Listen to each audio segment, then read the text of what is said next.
Yes, welcome students again in my YouTube channel Economic Amazon. Hope you are enjoying. Today we will study about the expenditure method of the national income by which we can calculate the national income. दो method अभी तक आपने पढ़ लिए हैं. This is the last method जो आपके syllabus में है. तो let's start the study today. Expenditure method. It is the third phase of the circular flow of our income. जो सर्कुलर फ्लो होता है प्रोडक्शन का, उसमें फर्स्ट फेज वैल्यू एडिशन था, दूसरा इनकम जनरेशन था, थर्ड एक्सपेंडिचर मेथड होता है. मतलब वैल्यू एडिशन होगा तो फैक्टर इनकम जनरेट होता है, फैक्टर इनकम जनरेट होता है तो वो फैक्टर ऑफ जो प्रोडक्शन है उनके पास डिस्ट्रीब्यूट होता है, तो सेकेंड लेवल पे इनकम मेथड होता है. थर्ड लेवल पे जब वो इनकम आता है तो उसको आप खर्च करने लगते हो तो एक्सपेंडिचर मेथड हो जाता है. Let's start. According to this method, जो अपना एक्सपेंडिचर मेथड है, according to this method national income is estimated in terms of expenditure on the purchase of final goods and service. तो वही फाइनल गुड्स और service का है, चाहे वो फैक्टर इनकम हो चाहे वैल्यू एडिशन हो, तो वो फैक्टर जो गुड्स और सर्विस का ही होगा. वैल्यू एडिशन भी उसका होता है. अब इनकम जो होता है वो फैक्टर ऑफ प्रोडक्शन को होता था. तो यहाँ पे हम खरीदेंगे किसी को, गुड्स और सर्विस प्रोड्यूस हुई थी तो एक्सपेंडिचर भी उन्हीं पे होना है. Produced in the economy during an accounting year. Since final expenditure comprise C for consumption and I for investment. ये ऑलरेडी मैंने आपको एक्सप्लेन किया था. आपके पास जो टोटल इनकम होता है वाई इज इक्वल टू आपके पास होगा सी प्लस आई. ठीक. I denotes refer to the investment expenditure by producer and C is the consumption expenditure by household. तो हाउस होल्ड का जो अपने पास एक्सपेंडिचर है वो तो अपने पास क्या हो जाएगा, कंजप्शन एक्सपेंडिचर हो जाएगा और इन्वेस्टमेंट बाय प्रोड्यूसर हो जाएगा. It is also called the consumption and investment method. That is why इस मेथड का दूसरा नाम है कंजप्शन एंड इन्वेस्टमेंट मेथड बोल सकते हो, या इनकम डिस्पोजल मेथड.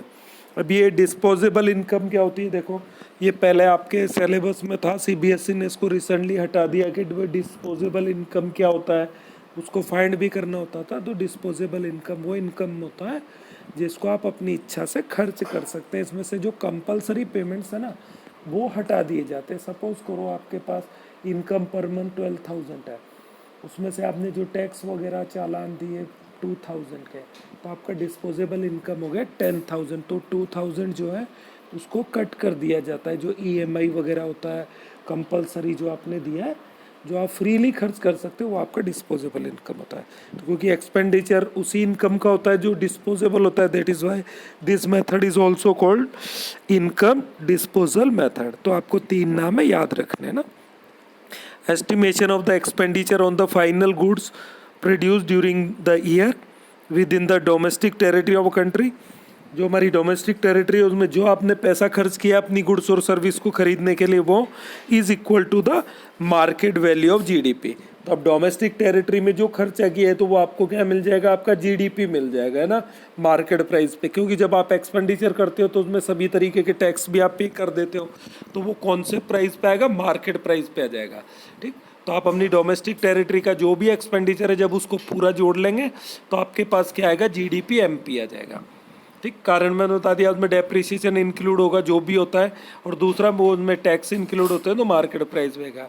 फिर आप इसको एडजस्ट करके उससे एनएनपीएफसी निकालेंगे जो नेशनल इनकम है.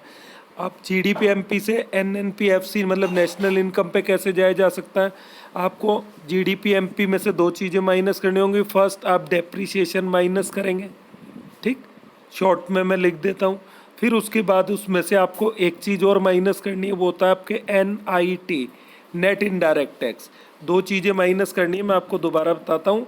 एक तो डेप्रीशिएशन होगा और दूसरा जो आप माइनस करेंगे होगा NIT, नेट इनडायरेक्ट टैक्स. ठीक. इन दोनों को माइनस करते हैं तो आपके पास क्या बचेगा, किस में से माइनस करना है, जीडीपी एमपी में से. जैसे आप इन दोनों चीज़ों को माइनस करते हैं तो आपके पास वो क्या आ जाएगा, NNP. ठीक. FC ये नहीं आएगा आपके पास, सिर्फ D आएगा, यहाँ पे डी है, NDPFC आ जाएगा, मतलब net domestic product at factor cost. अब आप NDPFC में से एक चीज़ प्लस करना पड़ेगा, वो हो जाएगा NFIA। NFIA net factor income from abroad plus करते नेशनल इनकम हो जाएगा। खैर इसको भी आगे देखेंगे और डिटेल में। क्लासिफिकेशन ऑफ फाइनल एक्सपेंडिचर, अब जो फाइनल एक्सपेंडिचर होता है वो कैसे होता है उसको देखते हैं।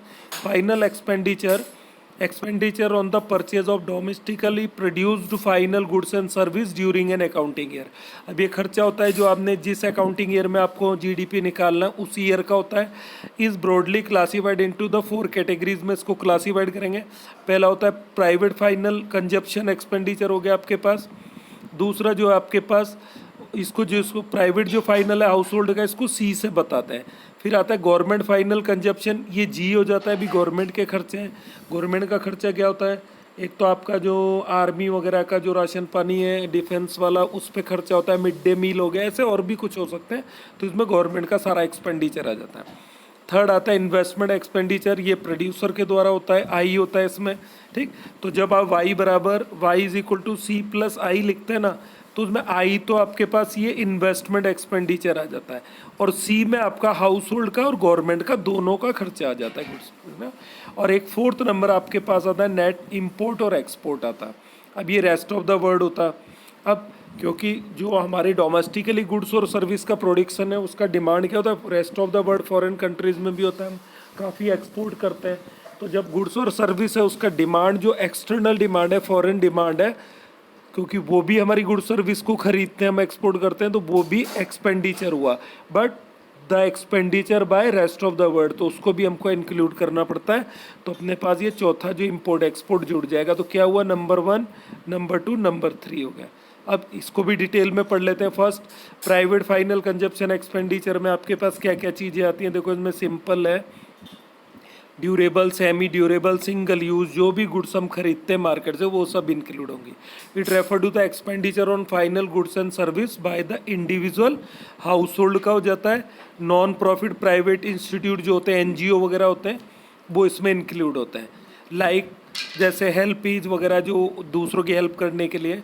अब इनमें क्या क्या चीज़ें आएंगी, पहला कंज्यूमर सर्विस आ जाएगा, दूसरा consumer non durable goods, that is goods which are not repeatedly use, जैसे मिल्क वगैरह हो गया, न्यूज़पेपर हो गया, और डेली आता है अपने पास, खाने पीने की सब्जियाँ, वेजिटेबल, फ्रूट हो गया। थर्ड है कंज्यूमर ड्यूरेबल गुड हो गया, which are repeatedly use for the several years, जैसे फ्रिज वगैरह हो गया, वॉशिंग मशीन हो गया, AC हो गया, ऐसी चीज़ें। अब इसमें सेमी ड्यूरेबल गुड्स भी इंक्लूड है, जो आपने कंज्यूमर गुड्स का क्लासिफिकेशन पढ़ा था ना, वो सारी चीज़ें यहाँ पे इंक्लूड होंगी आपके पास। नेक्स्ट आता है government final consumption expenditure. Government का जो फाइनल कंजप्शन एक्सपेंडिचर है वो भी आपको यहाँ देखना है भी, इसमें क्या क्या चीज़ें होती है। It refer to the expenditure on final goods, जो फाइनल गुड्स का एक्सपेंडिचर है, and service by the government like expenditure of the purchase of the goods for the consumption of defence personal. अब डिफेंस पर्सनल मतलब वो army पे होने वाला खर्चा हो गया, चाहे उनके राशन पानी का समझ लो, उनकी ड्रेस हो गया, बुलेट प्रूफ जैकेट, ये सारी चीज़ें हो गई। और मिड डे मील भी इसमें इंक्लूड होता है, मतलब जो भी गवर्नमेंट का एक्सपेंडिचर है वो इंक्लूड करेंगे ना। फिर आता है अपने पास इन्वेस्टमेंट एक्सपेंडिचर है। जो इन्वेस्टमेंट जो अपना एक्सपेंडिचर होता है ये 2 तरीके का होता है, ये 2 फिक्स इन्वेस्टमेंट होता है और एक इन्वेंट्री इन्वेस्टमेंट हो जाता है। ये इसको देखते हैं। It refer to the expenditure on the purchase of final goods by the producers, these goods are to be further used as the process of production में ये काम आती हैं ये चीज़ें। एग्जाम्पल है expenditure by the farmer on the tractor, तो tractor का एग्जाम्पल ले सकते हैं भी। फार्मर एक प्रोड्यूसर होता है प्राइमरी सेक्टर में, तो वो ट्रैक्टर लेता है, तो वो ट्रैक्टर ऐसा नहीं है हर फसल के साथ नया लेता है, वो काफ़ी साल चलता है, तो वो उसका ट्रैक्टर क्या है फर्दर प्रोडक्शन में हेल्प होता है, तो वो उसका फिक्स इन्वेस्टमेंट हो जाता है। तो अगर इस तरीके से टोटल इन्वेस्टमेंट देखेंगे प्रोड्यूसर का, तो 2 कैटेगरी आती है, फिक्स इन्वेस्टमेंट और इन्वेंट्री। तो फिक्स इन्वेस्टमेंट के क्या होता है देखते हैं।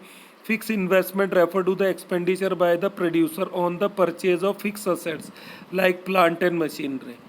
तो इकोनॉमिक्स ऑफन क्लासिफाइड जो फिक्स इन्वेस्टमेंट है उसको कैसे क्लासिफाइड किया जाता है। पहला बिजनेस फिक्स इन्वेस्टमेंट आता है इसमें। Fix investment by the house hold in terms of construction, जो फिक्स इन्वेस्टमेंट है जिसको आप डोमेस्टिक कैपिटल फॉर्मेशन भी बोल देते हैं, जो अपना ग्रोस डोमेस्टिक कैपिटल फॉर्मेशन होता है ना, उसी के पार्ट होते हैं ये फिक्स इन्वेस्टमेंट वगैरह। तो इसमें बिजनेस इन्वेस्टमेंट, दूसरा हमारे घर वगैरह जो कंस्ट्रक्शन है वो हाउस का आ जाएगा। पब्लिक फिक्स इन्वेस्टमेंट, अब पब्लिक फिक्स इन्वेस्टमेंट का मतलब होता है गवर्नमेंट ने जो कंस्ट्रक्शन किया है, जैसे ब्रिज वगैरह बनाए, डैम बनाए, fix investment by the government, like expenditure by the government on the construction of road, dam, bridges. Second आता है इन्वेंट्री इन्वेस्टमेंट जो है, इन्वेंट्री इन्वेस्टमेंट मतलब it refer to the change in stock during the year. During the year जो आपके opening closing जो हो जाएगा, जो आप क्लोजिंग में से ओपनिंग माइनस करेंगे तो चेंज इन स्टॉक हो जाता है, जिसका डिफरेंस आप जोड़ लेते हैं, तो ये इन्वेंट्री में हो जाता है। तो फिक्स वाला जो है वो तो क्या हो गया, कैपिटल फॉर्मेशन में चला जाता है कि पूरे एक ईयर में आपने टोटल जो कैपिटल फॉर्मेशन है वो फिक्स इन्वेस्टमेंट के रूप में कैसे किया है। और दूसरा चेंज इन स्टॉक, तो ये जब दोनों जुड़ते हैं तो दोनों जुड़ने के बाद आपके पास क्या आता है, इन्वेस्टमेंट एक्सपेंडिचर आई आ जाता है ना। फिर आता है नेट एक्सपोर्ट। अब ये डिफरेंस होता है एक्सपोर्ट और इंपोर्ट का। तो आप नेट एक्सपोर्ट का मतलब क्या होता है, या एक्स माइनस एम लिखा, तो एक्स का मतलब हमारे पास होता है हमारा एक्सपोर्ट, ठीक, एक्स मतलब एक्सपोर्ट हो गया, और एम है, एम मतलब आप यहाँ इंपोर्ट समझेंगे।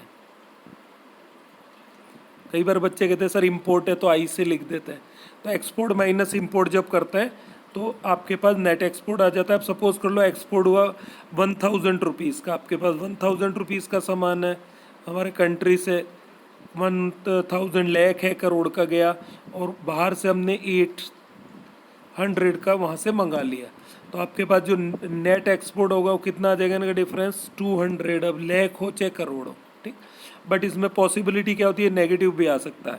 अब इंडिया के एक्सपोर्ट की जो वैल्यू हो तो कम आती है, सपोज कर लिया 800 है, इंपोर्ट आपने कर लिया 1500, तो अभी आपके पास जो नेट एक्सपोर्ट है क्या आ जाएगा, माइनस आ जाएगा, कितना, 5 और 2 700 आ जाएगा, ठीक।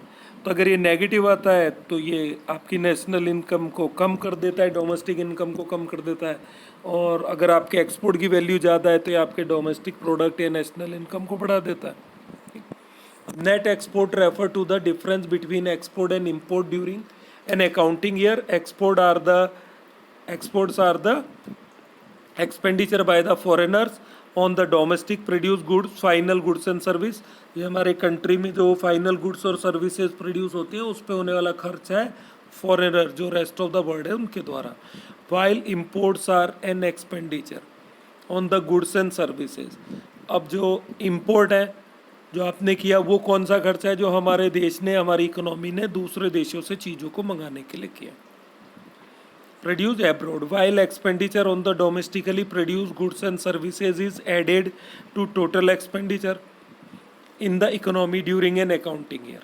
अब जो एक्सपेंडिचर है on the domestically produce goods का पे जो खर्चा है एंड सर्विस, वो टोटल एक्सपेंडिचर ऐड हो जाएगा economy during an accounting year, और एक्सपेंडिचर जो है इंपोर्ट का अपने पास वो डिडक्ट हो जाता है, तो इन दोनों का जो बैलेंस है वो नेट एक्सपोर्ट में निकल जाता है।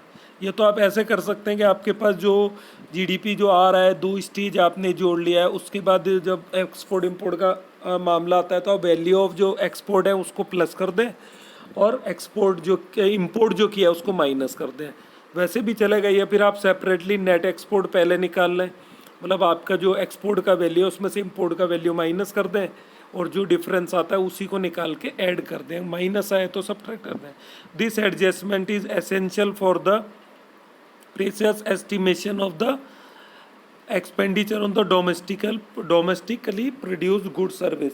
तो इस डिफरेंस को आपको निकाल के जोड़ना या घटाना ज़रूरी हो जाता है, क्योंकि आपको डोमेस्टिक जो इनकम निकालना होता है, तो कैसे पता चलेगा भाई टोटल जो एक्सपेंडिचर हुआ है वो तो निकालना ही पड़ेगा, ठीक। अब नीचे आता है आपके पास some total of the expenditure on the domestically produce goods and services during an accounting year is called GDPMP. तो इस तरीके से साल भर में जो टोटल खर्चा होता है हमारे डोमेस्टिकली प्रोड्यूस गुड्स सर्विस को खरीदने पे, चाहे वो रेस्ट ऑफ द वर्ल्ड से हो चाहे हमारे कंट्री का हो, तो उसको आप क्या बोलेंगे, जीडीपीएमपी बोलेंगे, मतलब gross domestic product market price पे आ जाता है। अब आपके पास यहाँ ग्रीन बॉक्स दिया हुआ है, इसको देख लेते हैं। इन्वेंट्री इन्वेस्टमेंट आपके पास क्या होता है, देखो, inventory investment is measured as the difference between closing stock of the year and opening stock. तो क्लोजिंग में से ओपनिंग माइनस करेंगे तो आपके पास वो डेल्टा की आ जाएगा, ये कुछ भी डेल्टा स्टॉक बोल देते हैं। तो डेल्टा जो आपके पास है स्टॉक, ये आपको निकालना है और इसको उधर प्लस कर देना है। ग्रोस जो आपके पास एक्सपेंडिचर होता है ना, ग्रोस जो एक्सपेंडिचर होगा टोटल पब्लिक का होगा, गवर्नमेंट का मिला के टोटल जो एक्सपेंडिचर होगा उसमें चेंज इन स्टॉक को जोड़ना पड़ता है। इसका नेक्स्ट आता है export are included in GDP. Exports को आपको इंक्लूड करना है because export are the part of domestically produce goods service. हमारे डोमेस्टिक जो कंट्री डोमेस्टिक टेरिटरी में गुड सर्विस प्रोड्यूस होती है ना, उसको रेस्ट ऑफ द वर्ल्ड खरीदता है, तो वो डिमांड बाय फॉरेनर है, क्योंकि वो हमारे देश में बनी और बिकेंगी, उसका पैसा हमें मिलेगा, तो एक्सपोर्ट्स को आपको जोड़ना है। जबकि इंपोर्ट को माइनस किया जाता है क्योंकि वो पैसा गया है आपके पास से, आपने दूसरे देशों की गुड सर्विस को इंडिया में मंगाया है अपनी इकोनॉमी में, और वो जो आपका एक्सपोर्ट है उसका पैसा उस अदर कंट्री की नेशनल इनकम में इंक्लूड हो जाता है। ठीक, तो आप दोनों पॉइंट को ध्यान से पढ़ें। अब आपके पास क्या हुआ, जीडीपी एमपी आ गया। एक बार फ्लो चार्ट ये यहाँ पे दिया हुआ है। प्राइवेट फाइनल जो कंजप्शन है उसमें गवर्नमेंट जो फाइनल कंजप्शन एक्सपेंडिचर ऐड होता है, बिजनेस फिक्स इन्वेस्टमेंट हो गया, government fix investment, investment of the residential construction house. अब ये तीनों जो चीज़ें आप ये देखेंगे मिला के क्या हुआ, ग्रोस डोमेस्टिक फिक्स इन्वेस्टमेंट हो गया। अगर आपको वो डायरेक्टली ये दे देगा ना, then no need to add this, इनको आपको ऐड ही नहीं करना है। ठीक, तो आप डायरेक्ट इसमें ये ऐड कर देंगे, पर कई बार वो इसको नहीं देता है, तो ये तीन चीज़ें आपको ऐड करना पड़ेगा। ठीक, तीन चीज़ें ऐड करना है। फिर उसके बाद इन्वेंट्री इन्वेस्टमेंट जो है आपको क्लोजिंग ओपनिंग माइनस करके जो चेंज इन स्टॉक निकालना है वो जोड़ना है। फिर नेट एक्सपोर्ट आपको निकालना है। इस तरीके से आपके पास जीडीपी एमपी आ जाएगा। ठीक, note, gross domestic fix investment is also called gross domestic fix capital formation. ध्यान रखें, ग्रोस डोमेस्टिक फिक्स इन्वेस्टमेंट जो है, ग्रोस डोमेस्टिक फिक्स इन्वेस्टमेंट को क्या बोलते हैं, gross domestic fix capital formation भी बोल दिया जाता है। अगर आप इस नाम को भूल जाएंगे तो आप जब क्वेश्चन सॉल्व करेंगे तो आपके कन्फ्यूजन हो जाएगा बहुत ज़्यादा। तो ऐसे जो फैक्ट्स आते हैं, जो नोट है, तो ये आप अच्छे तरीके से याद रखें। नेक्स्ट, अब आपके पास क्या था, जीडीपी एमपी आपके पास आ चुका। अब पहले भी मैंने बताया था, आपके तीन स्टेप दूर है नेशनल इनकम से। वो कौन से हैं, पहला आप डेप्रीशिएशन माइनस करेंगे तो एनडीपी एमपी आ जाएगा। फिर नेट इनडायरेक्ट टैक्स माइनस करेंगे तो एनडीपी एफसी आ जाएगा। फिर net factor income from abroad, जैसे ही आप इसमें ऐड करेंगे तो आपके पास नेशनल इनकम आ जाएगा। मतलब दो स्टेप तो डेप्रीशिएशन और ये घटाना है, फिर इसको ऐड करना है। इसका short form NFIA, net factor income from abroad. Flow chart आ जाता है, इसको फिर मैं समझाता हूँ। फ्लो चार्ट में देखें, पहला आपके पास फाइनल कंजप्शन एक्सपेंडिचर होगा, फिर आप उसमें gross domestic capital formation add कर देंगे, फिर नेट एक्सपोर्ट ऐड कर देंगे, तो आपके पास जीडीपी एमपी आ जाएगा। फिर डेप्रिसिएशन माइनस करना है, नेट इनडायरेक्ट टैक्स माइनस करना है, net factor income from abroad जोड़ना है, और ये आपके नेशनल इनकम आ जाएगा। But it is not so easy, complication है। दोबारा समझाता हूँ। देखो, पहला आपके पास है फाइनल कंजप्शन एक्सपेंडिचर। अगर डायरेक्टली दे देता है तो बहुत अच्छी बात है, बट ज़्यादातर होता है डायरेक्टली नहीं देता है, तो आपको उसमें क्या दिया होगा, final private final consumption, government final consumption दिया होगा। इन दोनों को ऐड करके आप पहले ये निकालना।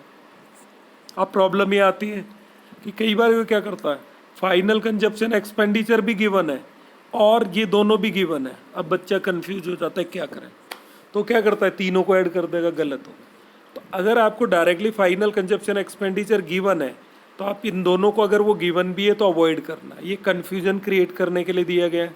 आपको डायरेक्ट अपना मिल गया फाइनल कंजप्शन एक्सपेंडिचर, तो अवॉइड करें आप इन दो चीज़ों को। ठीक, डायरेक्टली आपको ये मिल जाता है ठीक है, नहीं तो इनको ऐड करना है। बट अगर ये डायरेक्टली मिल गया फिर भी ये गिवन है तो अवॉइड करना है। नेक्स्ट, ग्रॉस कैपिटल फॉर्मेशन है, जिसको भी आपने ऊपर भी देखा था किस नाम से जाना जाता है, दिखा देता हूँ एक बार। देखो, नोट में लिखा होता ग्रॉस डोमेस्टिक फिक्स कैपिटल जो फॉर्मेशन है, इसका दूसरा नाम है, देखिए, ग्रॉस डोमेस्टिक फिक्स इन्वेस्टमेंट या डोमेस्टिक फिक्स कैपिटल फॉर्मेशन। ठीक, आप इसको ना भूलें।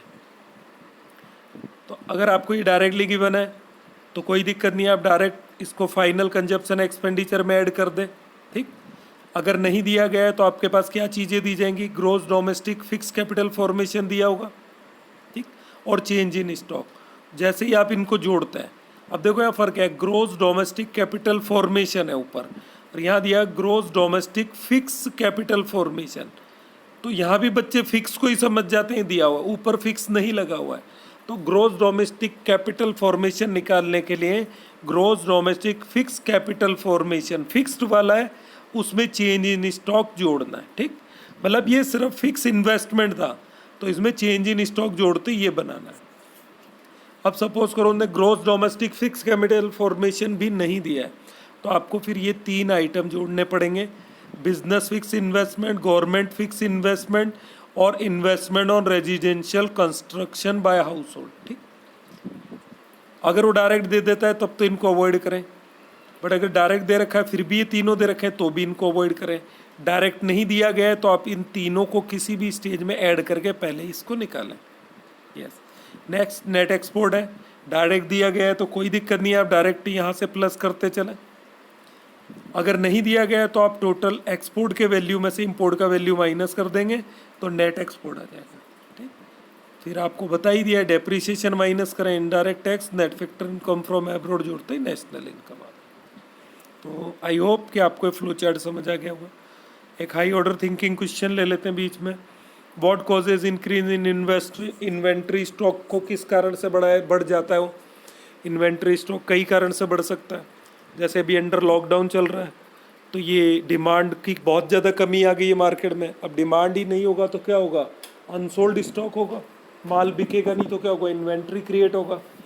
तो एक तो ये हो जाता है सडन शार्पली डिमांड कम हो जाए मार्केट में, तो आपके पास क्या होता है, वो डिमांड कम होते ही इन्वेंट्री इकट्ठा हो जाएगा, गोदाम में माल पड़ा रहेगा, ठीक। दूसरा ये होता है कि सडनली जो है डिमांड में जब चेंज होते हैं किसी और कारण से, तो मैंने लॉकडाउन का आपको बता दिया। दूसरा होता है एक्सपेक्टेड राइज, अचानक डिमांड बढ़ जाती है तो क्या होता है इन द नियर फ्यूचर, उनको जैसे पता दिवाली आने वाली है, अब दिवाली भी क्या होता है, हर दुकानदार पहले से बहुत स्टॉक करके रखता है, राशन वाला पता है ह्यूज डिमांड आएगी, ठीक। जो चीज़ें नहीं होती वो भी, कपड़े के शॉप पे चले जाओ, मोबाइल शॉप पे चले जाओ, सभी पे इन्वेंट्री बहुत होगी। रीज़न उनको एक्सपेक्टेड है कि दिवाली पे, न्यू ईयर पे, क्रिसमस पे, ईद पे काफ़ी डिमांड होती है। शादी का सीजन होता है तब भी बहुत डिमांड होती है, तो उस समय सभी प्रोड्यूसर अपनी इन्वेंट्री को बहुत ज़्यादा रखते हैं। तो यह 2 रीज़न है, अनएक्सपेक्टेड फॉल इन डिमांड हो जाता है।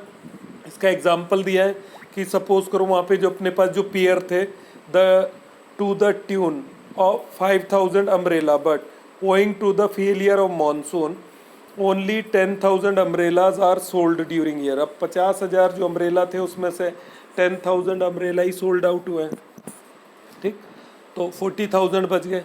और ऐसे तो ये एक तरीका हो गया कि इंक्रीजिंग इन्वेंट्री। और दूसरा कि अगर डिमांड बढ़ने का चांस आपको लगता है तो भी प्रोड्यूसर पाइल अप कर लेते हैं स्टॉक को, तो इन्वेंट्री को बढ़ा लेते हैं। जैसे गर्मी ज़्यादा पड़ने वाली है, ऐसा कुछ वेदर फोरकास्ट होता है, तो कोल्ड ड्रिंक कंपनी जो क्या करती है, पहले से कोल्ड ड्रिंक को ज़्यादा प्रोड्यूस करके रखती है। जैसे इस ईयर काफ़ी कोल्ड ड्रिंक प्रोड्यूस हुआ, बट सडनली लॉकडाउन हुआ, डिमांड नहीं है, तो उनके पास क्या बहुत ज़्यादा स्टॉक है। तो इन फ्यूचर अब आप देखेंगे कोल्ड ड्रिंक पे बहुत ऑफर आने वाला है, थोड़ा सा वेट करना पड़ेगा।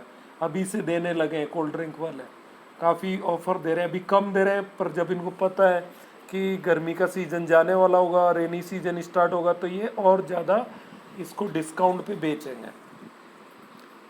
Yes, next precaution regarding expenditure method, इसको भी देख लेते क्या प्रिकॉशंस हैं, इजी हैं बहुत। पहला, only final expenditure is to be taken into account to avoid the error of double counting का जो प्रॉब्लम को आप अवॉइड करने के लिए करेंगे ऐसा। Final expenditure is to be interpreted as expenditure on final goods and service. जो फाइनल एक्सपेंडिचर है is to be interpreted as expenditure, मतलब जो फाइनल गुड सर्विस पे होने वाला खर्चा है आप उसी को ऐड करके चलते हैं। सेकंड आता है expenditure on the second hand good, ये मैंने पहले बता दिया था, सेकंड हैंड गुड पे होने वाला खर्चा आप नहीं जोड़ेंगे, क्योंकि जब ये फर्स्ट हैंड गुड्स बिकती हैं उस ईयर में इनकी वैल्यू ऑलरेडी एडेड है। ओनली जो कमीशन पेड है ब्रोकरेज वाला वो ऐड करना है। थर्ड आपके पास आता है expenditure on the share and bonds, ये बिल्कुल नई चीज़ है, इसको आप देख लें। शेयर एंड बॉन्ड्स क्या है, they are only paper claims, ये सिर्फ पेपर क्लेम्स होते हैं, तो दैट इज़ वाई हम इनको अवॉइड करते हैं while calculating national income by this method, क्योंकि ये चीज़ें आपको खरीद के घर नहीं लानी पड़ती हैं। As these are mere the paper claims, मतलब ये पेपर साइन होता है, and are not related to the production of final goods and services, such expenditure do not cause any value addition, इससे कोई वैल्यू एडिशन नहीं होता है। फिर नेक्स्ट नंबर 4 आपके पास आता है, 4 जो नंबर है, expenditure on the transfer payment. Transfer जो पेमेंट होता है by government, like old age pension हो गया, स्कॉलरशिप, इनको भी नहीं जोड़ना है क्योंकि ये फैक्टर इनकम को जनरेट ही नहीं करते हैं। It is not included because transfer payment do not cause any value addition in the economy. 4 है इम्पुटेड वैल्यू। अब क्या होता है, कई बार बच्चे ऐसा पूछ लेते हैं कि सर आपने जो इनकम ट्रांसफ़र की, गवर्नमेंट ने ओल्ड एज पेंशन दिया है, तो उस पेंशन को ले जाके मार्केट में खर्च करेंगे तो एक्सपेंडिचर तो होगा, तो क्यों नहीं जोड़ते हैं। एक्चुअली ये गवर्नमेंट का एक्सपेंडिचर है ना, तो गवर्नमेंट के एक्सपेंडिचर में हमने इसको जोड़ लिया ऑलरेडी। गवर्नमेंट ने क्या पैसा खर्च किया, डिफेंस पर्सनल पे किया, मिड डे मील पे किया, ये जो पेंशन वगैरह देता है तो ओल्ड एज पेंशन, स्कॉलरशिप, तो जब गवर्नमेंट ने पैसा दिया तो गवर्नमेंट के कंजप्शन में ऐड है, ऑलरेडी एक्सपेंडिचर में ऐड है, तो जब वहाँ ऐड है तो इसको सेकंड टाइम ऐड नहीं किया जाएगा, क्योंकि कॉम्प्लिकेटेड हो जाए। किस किस को दिया, पूरे देश में पेंशन कितने लोगों को मिलता है, स्कॉलरशिप कितनों को मिलता है, तो बड़ा टिपिकल है। बस आपको पता है गवर्नमेंट ने इतने करोड़ रुपये दिया है, उसको ऐड कर लें, तो आप बर्डन क्यों लेंगे सबका अलग अलग जोड़ के। नेक्स्ट आता है 5th वाला, imputed value. Estimated value of the expenditure on the goods produce for self consumption should be taken into account. जो सेल्फ कंजप्शन के लिए जो चीज़ें गुड्स और जो प्रोड्यूस की गई हैं, जैसे मैंने बताया था, दुकानदार है वो समोसा प्रोड्यूस करता है और अपनी दुकान से खुद अपने फैमिली के कंजप्शन के लिए लेके जाता है, तो वो जो भी चीज़ लेके गया, मिठाई समोसा या अदर थिंग्स हैं, राशन की दुकान है तो अपने घर पे तो अपनी दुकान से सामान चला गया, तो उसको भी आपको अकाउंट में ऐड करना है। ठीक, अब एग्जाम्पल ले लेते हैं इसका। एक एग्जाम्पल है, from the following data calculate the GDP at both. Market price पे और फैक्टर कॉस्ट पे क्या निकालना है, जीडीपी निकालना है आपको, सिर्फ जीडीपी ही निकालना है। मतलब ये डोमेस्टिक प्रोडक्ट पूछा है, नेशनल इनकम पूछा ही नहीं। देखो क्या दे रखा है, ग्रोस इन्वेस्टमेंट दे रखा है।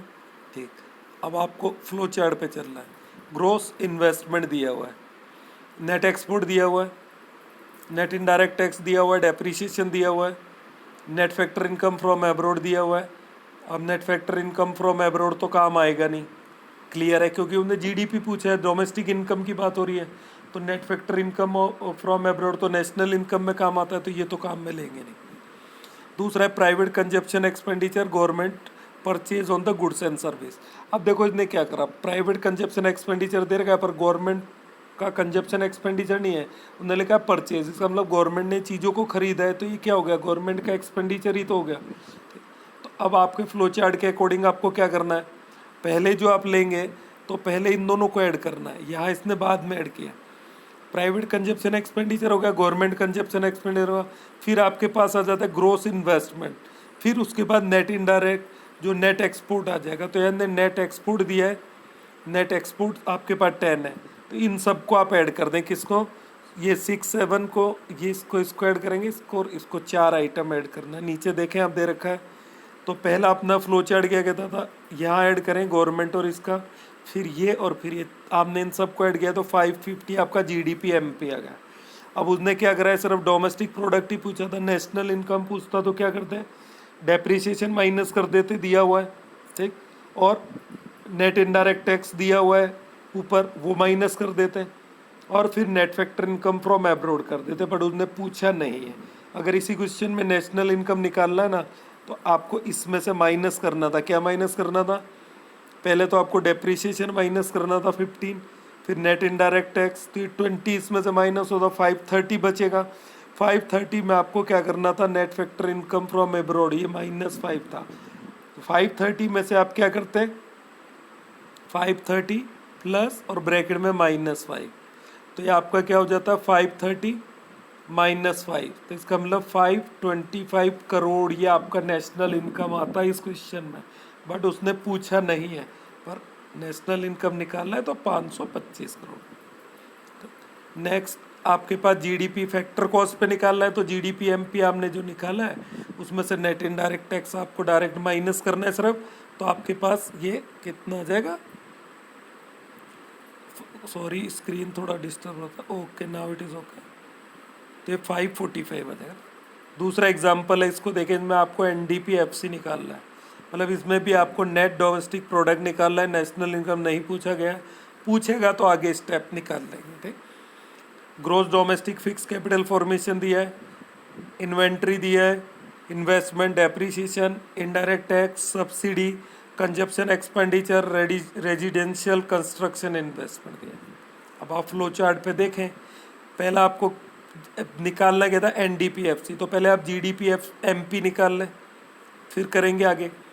पहला स्टेप तो ये, तो gross domestic capital formation investment जो है, ग्रोस डोमेस्टिक फिक्स इन्वेस्टमेंट जो लिया, उसमें इन्वेंट्री इन्वेस्टमेंट आपने जोड़ा और कंजप्शन एक्सपेंडिचर। फ्लो चार्ट में आपके पास पहला क्या था कि कंजप्शन एक्सपेंडिचर को लेना था आपको, कंजप्शन एक्सपेंडिचर लेंगे, फिर gross domestic fix capital formation दिया है इसने, तो आपको क्या चाहिए था, ग्रोस कैपिटल फॉर्मेशन चाहिए, फिक्स नहीं चाहिए था। तो फिक्स को हटाने के लिए आप इन्वेंट्री ऐड कर दिया। जब आप इन दोनों को ऐड करते हैं तो आपके पास क्या आ जाता है, ग्रोस डोमेस्टिक कैपिटल फॉर्मेशन।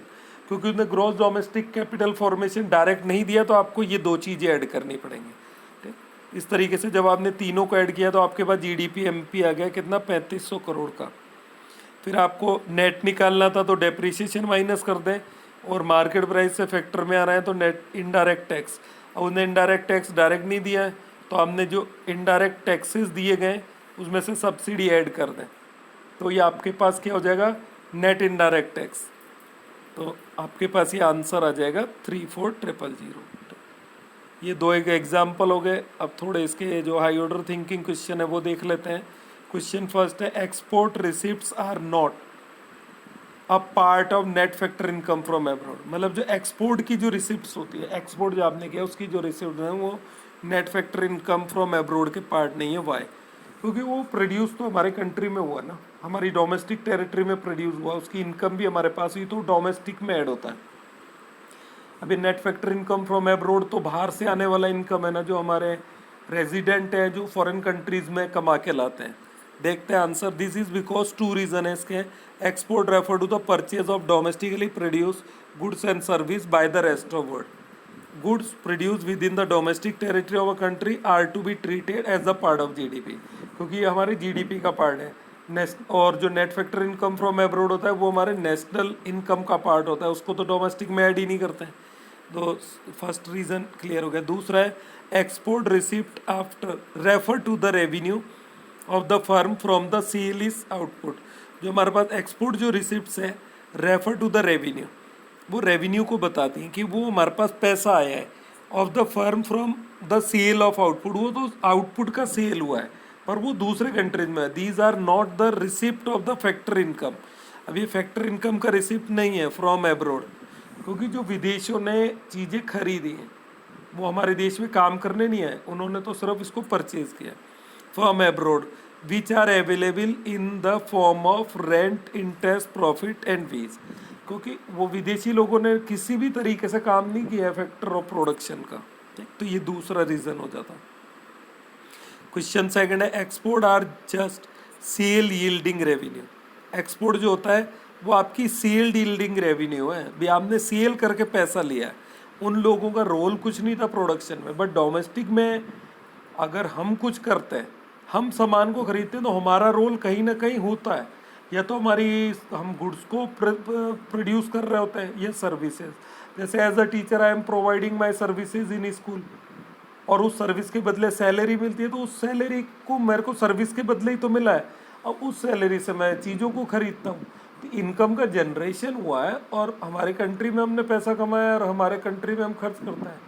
और जब रेस्ट ऑफ द वर्ल्ड की बात आती है तो वो कमा तो वहाँ रहे और उस पैसे को हमारे देश पे खर्च करते हैं। जैसे हम कोई चाइना मेड है या दूसरी चीज़ों को मंगाते हैं तो वो हमारा पैसा है पर हमने दूसरे देशों में खर्च किया।